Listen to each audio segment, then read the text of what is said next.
This video is the third in a series that I've been working on, which basically goes back to the beginning of Kylie's case and analyses various statements that Sami has made and a few other things. So this is actually part 3. There's 2 more videos which I released over the last few days, which you can go back and have a look at if you like. In this video, I'm going to take a quick look at the search, and then I'm going to draw together the various points that I've made over the last few videos. So this is kind of a conclusion, basically from looking at the timeline from 11:30, the night of the party, through to the end of the search. So as I mentioned in the previous 2 videos, these videos are based on a series of 4 videos that I put out quite early on when I first started my channel, before the time when I started adding my own narratives. Hence the reason why I'm revisiting it now, because it allows me to clarify things a bit more, because I am, as you've guessed, now confident enough to add my own narrative to my videos, and am not self-conscious about adding my voice to my videos. So to anyone out there who feels like they can't do a YouTube channel because they don't want to hear the sound of their voice, you can get there, trust me. Okay, so let's launch into this and have a look at the rest of the inconsistencies, etc., in the narrative. Yeah, the ping for the data points and everything were near the water. It's hard to tell an exact pinpoint or anything like that, but just as much on land as it was on water. And I did a look of the reservoir as well. The lake level is pretty low, and I know they have boats out there, and they're using what's called MAD, magnetic anomaly detection, and they're also using sonar. So if that car was down there in that lake, they would see it. So they got sonar and they got a metal detection. What is it called? The metal detection? Yeah, it's called magnetic anomaly detection. Basically, magnetic anomaly detection looks for disturbances in the Earth's magnetic field, and a car would definitely create a disturbance. Wow. So we're looking for a silver vehicle. Her Honda CRV is silver in color. Helicopters have stated that they could see the bottom of this reservoir. We've had multiple different extreme levels of sonar utilized by different sonar teams in this reservoir. I'm confident in what they've done. However, and not to sound cocky, but if we haven't searched it, it hasn't been searched. So you have a few significant things here.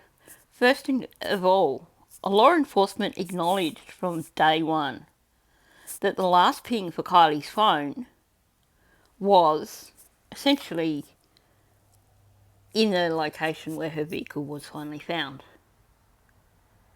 So they had to have been really, really thoroughly searching that area.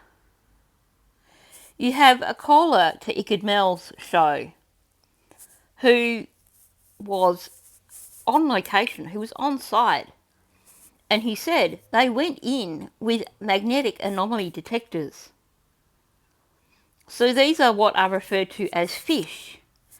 They're long cylinders which are towed from a boat, and they go under the water, and they scan for magnetic anomalies, as in for metal.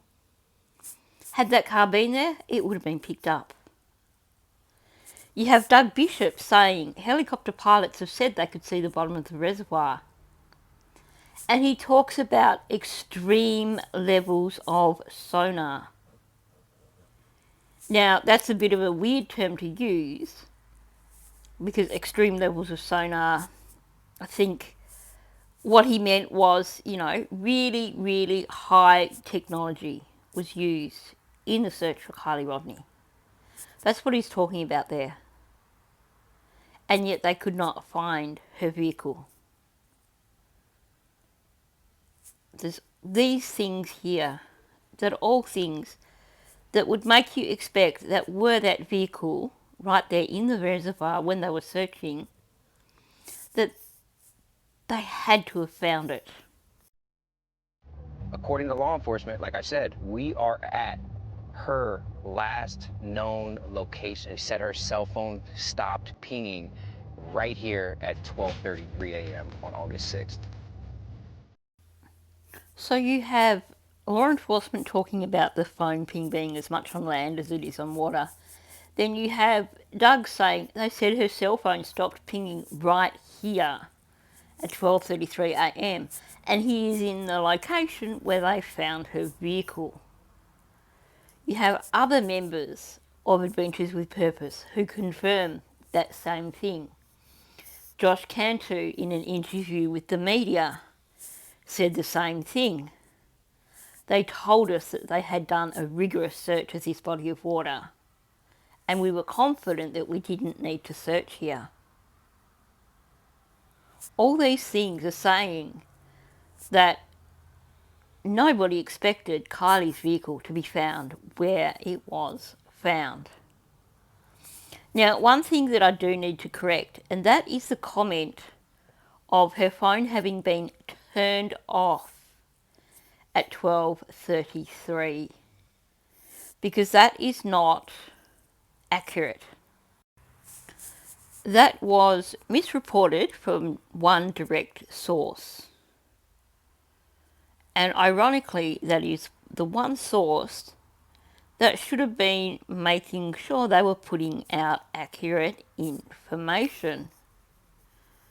And who was that one source that was putting out the information that the phone was turned off at 12:33? If you know the case, you know exactly who I'm talking about. This is the same person who talked about seeing things aerially from the air. Because how else are you going to see them if you're seeing them aerially? Duh. And then the best one of my favourites, that photo was taken in the winter, looking at a photo of Kylie's car covered in snow. How did you figure that one out? Well, duh. Anyway, so that is the one source of the comment that the phone was turned off at 12:33. Unfortunately, some people ran with that, and it's misinformation. Her phone has actually been turned off shortly after 12:30 a.m. Saturday morning, and it has been off this whole time. So bearing in mind that her phone just completely went dark at 12:33, it didn't get turned off, it went dark as in it was somehow either destroyed or it had been immersed in water for a length of time. So keep that in mind while we look at more in relation to the search. The area has been walked, driven, flown, grid searched. They're getting into tighter grid searching to, at this point we're looking for small and anything evidence-wise, as opposed to cars, people, things of that nature, even phones or data points could be lost. Yeah, today we have 226 searchers, pretty astronomical number. We had swimmers we announced the other day that actually did surface swimming, so we don't want to disturb the water even underneath because that can cause its own problems, and divers have been deployed at this point as well to assist in the search. And so this has grown into something that wasn't really anticipated in day 1 or 2. We do searches all the time. Nevada County probably goes over 40 searches every year, not to this extent, and things that don't usually go this long because we're usually pretty successful. Now, I think what Sam Brown said there is super, super important. He said, we normally do over 40 searches a year and they're normally successful. Now, obviously, not every one of those searches will have been on water. Some of those searches will have been ground searches, searching in the bush and everything. But at the same time, you're looking at an area that does have several reservoirs and lakes. 40 searches a year, averaging out, that's a lot of searches. Now, after Kylie was found, the excuse was made that Well, Adventures with Purpose have got more experience than our search teams. But you would be lucky if Adventures with Purpose did do 40 searches a year. They don't spend 365 days a year on the job. The way they were operating, I don't know if they still do because I don't follow them anymore, but the way they were operating was that they would head out on a trip and do maybe a dozen jobs while they were on that trip. At the time they found Kylie, they had found 23 other people. So in terms of experience, in actual fact, you're looking at an area where search staff are actually far more experienced than Adventures with Purpose. You have teams like the Washoe County team who were recognised. I heard it mentioned so many places. They were recognised as one of the top teams in the country. You have multiple teams with all sorts of technology who went out searching.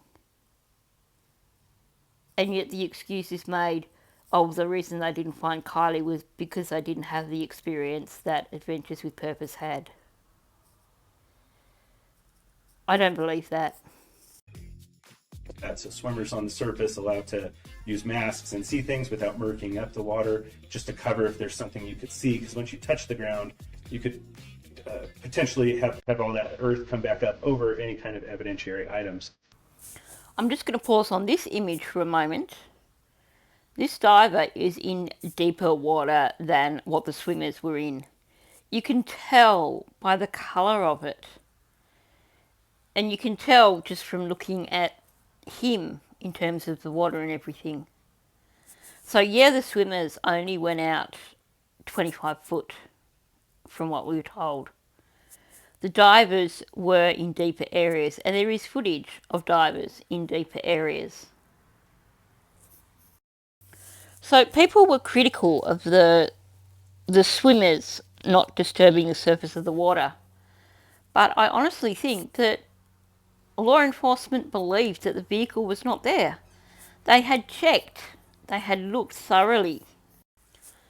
There are plenty of things which indicate that law enforcement had done thorough search of the reservoir within the first few days and ruled it out as being a possibility for Kylie's vehicle.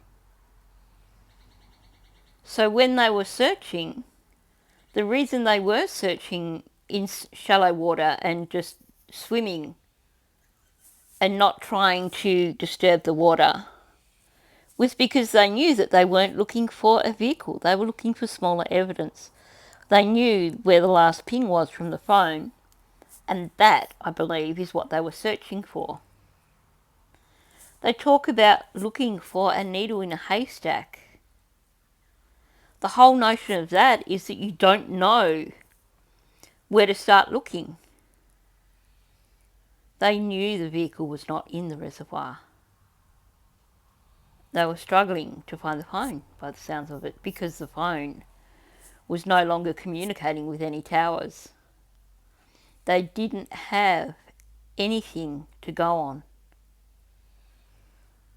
So they were struggling, not because of incompetence, but because there was nothing there to see. Perhaps the phone was in the reservoir, and perhaps in the early days of searching, before they decided that they weren't searching for a car, they were searching for smaller things like the phone, and decided that perhaps the phone was separate from the car. Perhaps they had already accidentally covered the phone over. But there are so many things from early on that refer to Kylie as having been last seen driving her car, last seen leaving a party. All those things talk about her having been last seen in a situation that removes her from the party. We have reason to believe she might have left that party spot to go to another campground, said Marika Beck. The story of the after party there. And then reports early on that she was seen driving away from the initial party. This is something that is continually covered early on.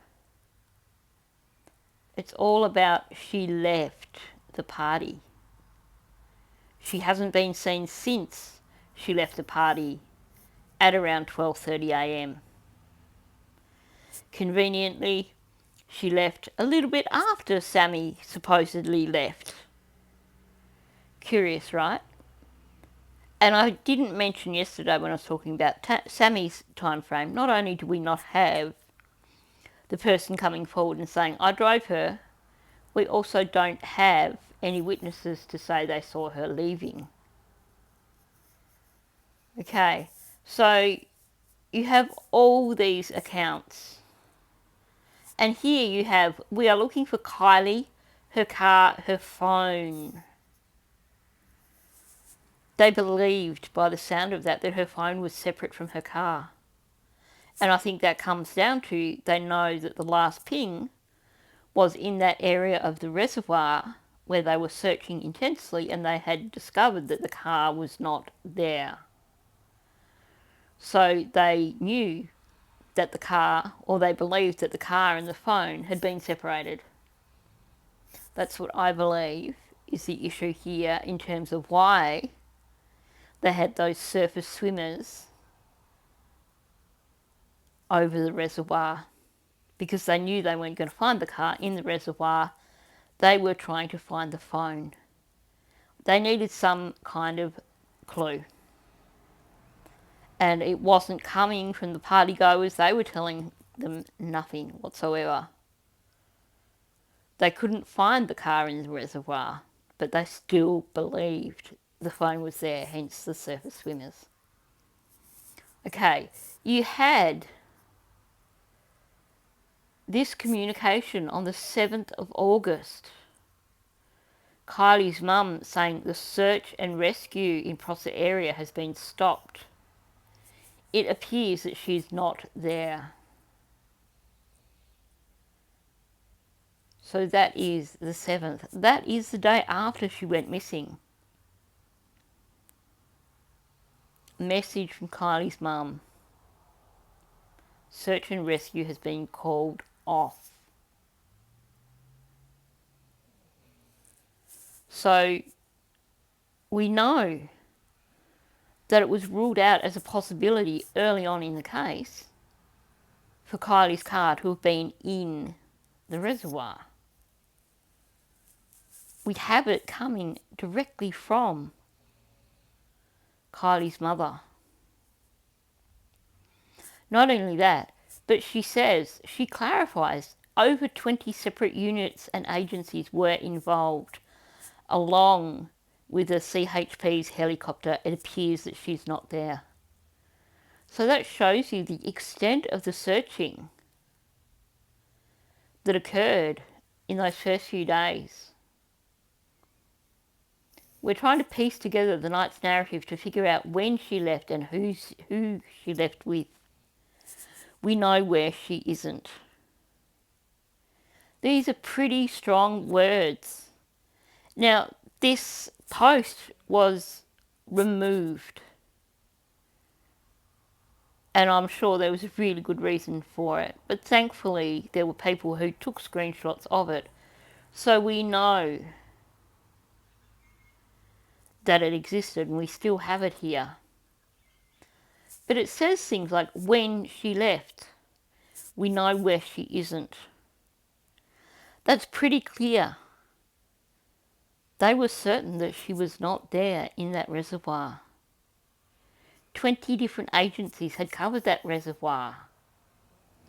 So they were confident that they were not going to find her there.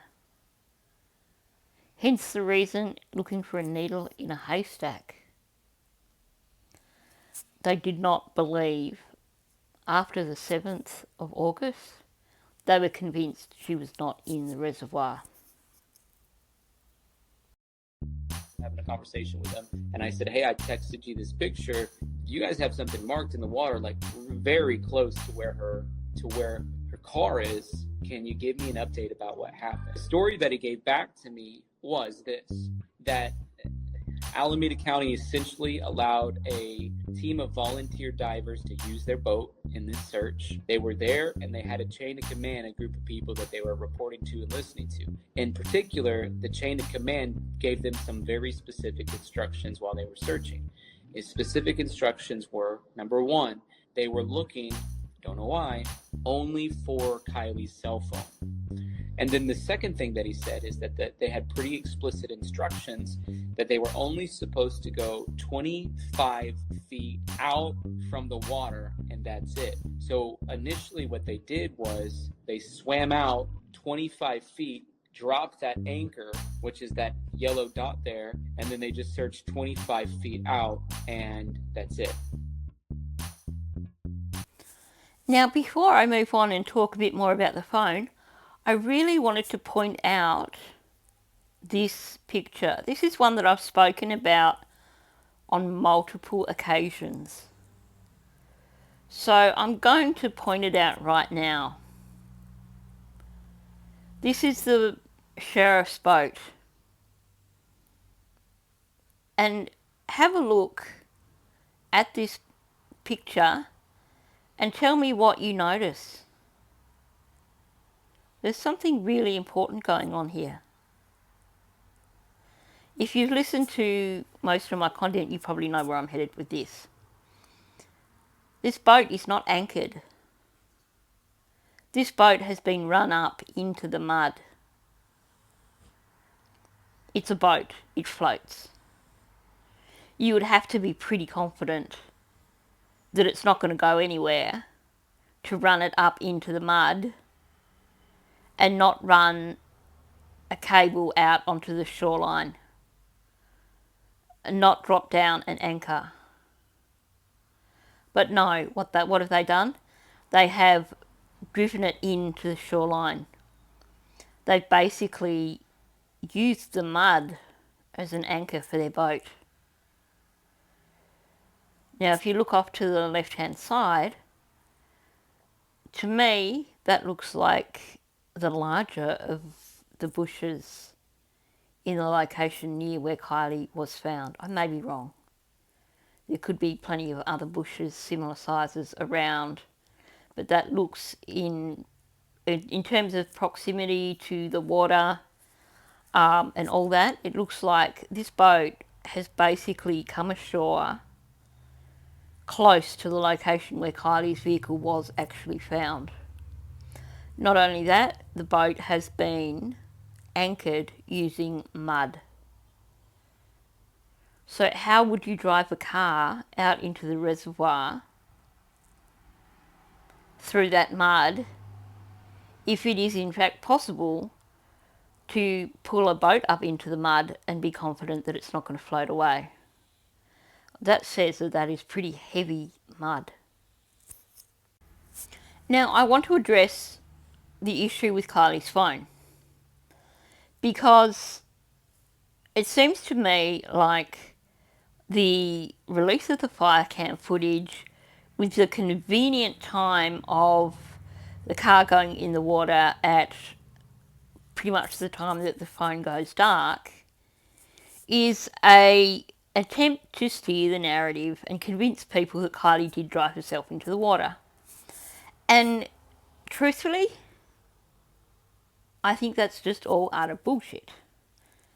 Sadly, that was the thing that left a lot of creators going, okay, no more story, nothing to see here, it's just been proven. And people didn't actually take the time to think about what they were actually being shown. So we have confirmation from multiple sources that what they were searching for in the reservoir in that area was for Kylie's phone, not Kylie's car. That is important. We've had it from the things that Sam Brown said. We've had it from what we just heard Tyler Fellas say. They were searching for the phone. They didn't believe that the car was in the reservoir. And like I said, people are claiming, well, the footage from the fire cams shows the car going in at 12:33, full stop, end of story. Kylie drove herself into the reservoir. Kylie's phone was an iPhone. Now, I had a look, tried to figure it out, and to me it appears that her phone was an iPhone 11 or 12. So based on that, I jumped on the Apple website and I looked up the specifics for those two models of phones.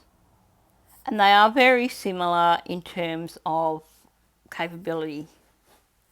The iPhone 12 can be submerged up to 6 metres or 20 foot, and it is water resistant for up to 30 minutes.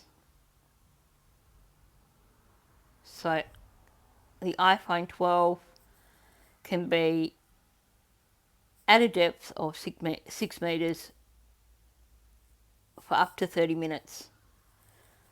Why is that significant? That is hugely significant. Okay, the iPhone 11, a maximum depth of 13 foot, which is up to 4 metres, so I've got that wrong there. And that can also last for up to 30 minutes. So you've got two models of phone which roughly will last for 30 minutes underwater. Kylie's phone stopped sharing its location at 12:03. 30 minutes later, it went dark completely. Is that why they were convinced that it was in the water there? Because according to its last pings and things, it went dark half an hour after location sharing was turned off. So we know from the ambiguity of Angela's statement, people think that the phone was turned off at 12:33. It was not turned off at 12:33. It went dark. There's a difference. There are people who have tried to push that part of the narrative to make us believe that's the problem. The phone went off at 12:33. But given what we know, doesn't it seem more plausible that the phone was actually turned off at 12:03? At that time when location services were switched off. So was the phone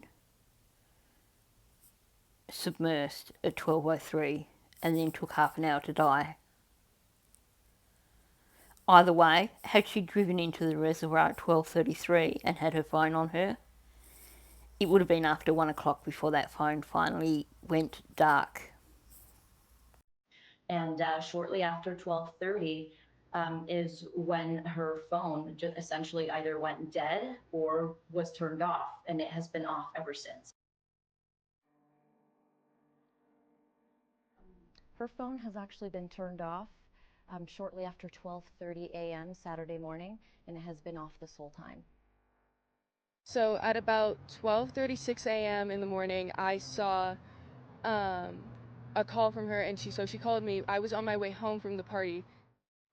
I've heard this, and I heard it was called in, is that someone at a different party that was down the way saw lights go into the water, and they called 911, but it was not, but because no one had been missing, that it did not get reported. If they have the phone, and the FBI can get into it, I can get into it. I know hackers that can get into it. They called the hackers the night this all happened. Day 3, I almost broke into Mark Zuckerberg's house, almost took over his computer. And then you have this curious statement made by Megan Cole 24 hours before we're suddenly being told, hey look, here's this fly cam footage. So let's hear what she said. This is 24 hours beforehand. And I know that people have recently gone, well, actually no, it was her talking about the witness seeing a vehicle drive into the reservoir. But listen carefully, this is not about that.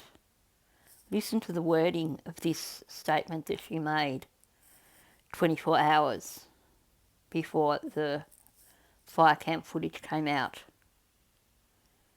24 hours, one day, the day before. It's about to drop.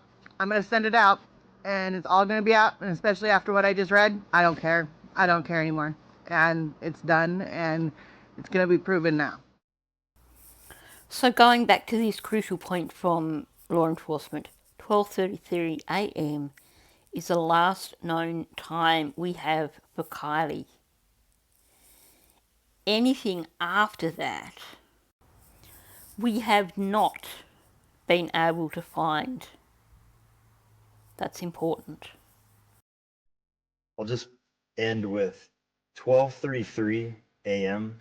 was the last known time that we have for Kylie. Anything after that, we have not been able to find. We have a point last seen and a point last known, and that's confirmed by digital evidence and individuals. Now, Sam Brown here talks about there being a point last seen and a point last known. Now, we know that the point last known is talking about the digital data, the 12:33 a.m. with the phone going dark. But when he says a point last seen and a point last known, that is saying, and they're saying we don't have that exact spot to look for.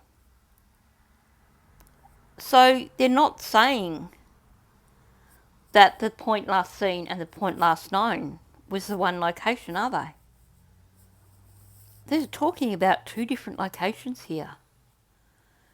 The point last seen was around 12:30 a.m. and the accounts are that either she was seen leaving the party in her vehicle. Another account, which was quickly forgotten, was that perhaps she was seen walking into the woods. But then you have the ping, the last ping from the phone at 12:33. That's not the last point seen, that is the last time known, last known location. And we know that they thoroughly checked the reservoir in that first week looking for Kylie's vehicle. It's been done. Everything's been done, they said. We've really thoroughly searched the area. She's not there. That is the message that we were being given in the first week. We've thoroughly searched it. Lindsay told us the search was called off because we know she's not there. So we have Angela Muslim telling us that the phone essentially went dead or was turned off. And while that is slightly inaccurate for the 12:30 time frame, because turned off wouldn't stop it from communicating, but we know that in terms of her phone, the last known activity on her phone, so the last time it communicated with the power before it went completely dark, was 12:33 a.m. That's significant. It stopped sharing location at 12:03. Its last ping was 12:33. Why is that significant? because it's an iPhone, and an iPhone underwater will take how long to die?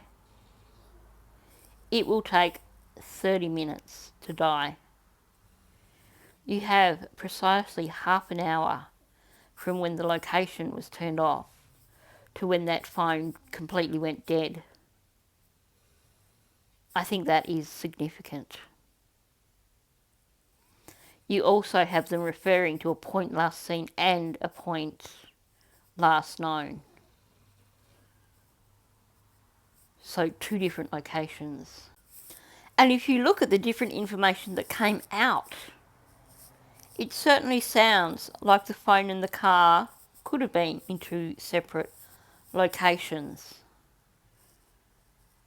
And you have that 30-minute time frame between when the phone first stopped sharing data, location data, to when it last pinged and it just simply vanished from existence. 30 minutes. That is how long it takes a phone to die underwater. Had it been turned off at 12:33, or had it gone in the water at 12:33, it should have still been traceable for another half hour while it was in the water. And let's remember that they never said that it was actually turned off at 12:33. They said that it stopped, the last data from that phone was 12:33.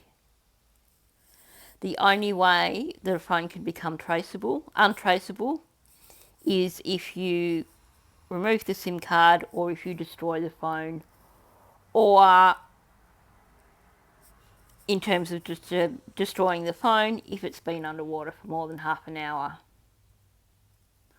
So to me, this suggests that Kylie's phone was turned off at 12:03 and perhaps maybe thrown into the water after it was turned off. Because you have witnesses saying that they saw Kylie leave the campground around 12:30. Or they believe they saw Kylie leave the campground around 12:30. Several witnesses claim to have seen her leaving with 2 boys. Now, isn't that interesting? So that is something that was mentioned early on, and something that came from a number of sources. It was dark. Maybe people saw Kylie's vehicle leaving, and it looked like a blonde girl driving the car, and she had 2 boys with her. We don't know who Sami left with. We've never been told. No one will tell us. No one's come forward. So did people see Sami leaving in Kylie's car with a few boys in the car? And did they just make that assumption because they saw that that's what they were seeing? In the moment, if you saw in the dark someone's car leaving the campground and it looked like a blonde female driving it, then you would not think that it was anyone other than that person, right? So, and we know that there was that whole thing going on at 12:30. Something happened at 12:30. Was there a distraction caused at 12:30 so that Sami could then leave the campground driving Kylie's car?